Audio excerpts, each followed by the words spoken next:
Feedback. At first glance, it sounds harmless, even casual. Hey, give me some feedback.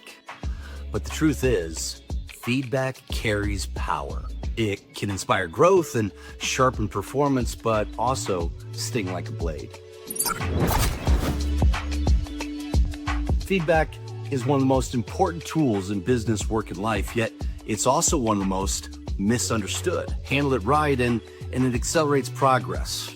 Handle it wrong and it backfires. Here's the reality. Feedback is a double-edged sword. On one side, it's the fuel for improvement, a mirror that helps us see what we can't see on our own. On the other, it can feel like an attack, creating resistance and resentment that slows everything down. That's why feedback is not just a quick comment or a casual remark.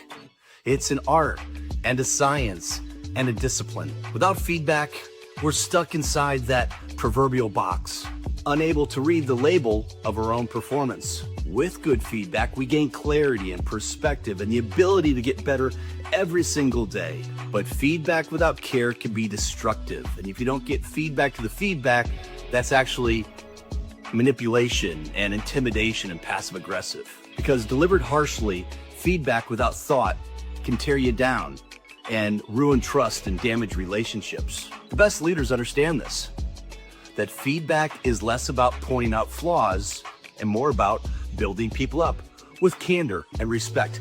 That's why we love the CLEAR framework. CLEAR is the pursuit of clarity, but it's also an acronym: collaborative, logical, empathetic, authentic, and resilient.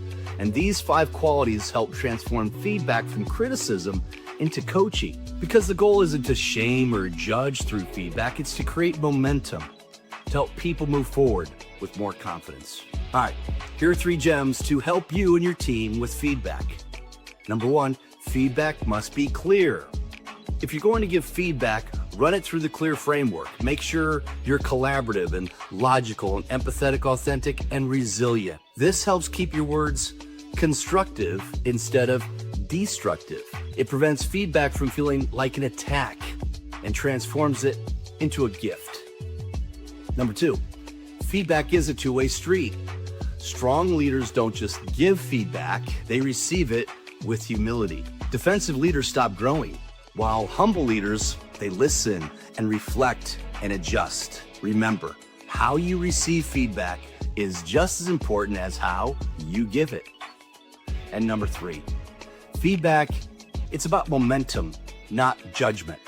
When feedback becomes a verdict, it shuts people down. But when it's delivered as direction, it opens up the door to growth. True feedback is less about the past and more about pointing out what you can do better going forward.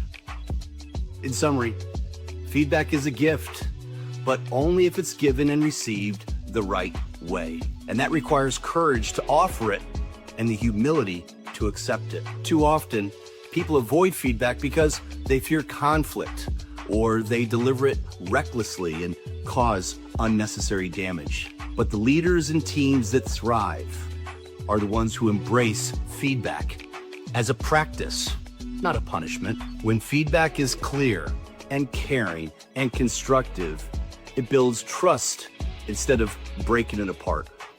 When it's seen as a path forward rather than a personal attack, it creates momentum instead of resistance. The choice is always ours, to weaponize feedback or to use it as fuel for growth. If you want to lead with impact, you must master both sides of the equation, giving and receiving good feedback with intention and skill.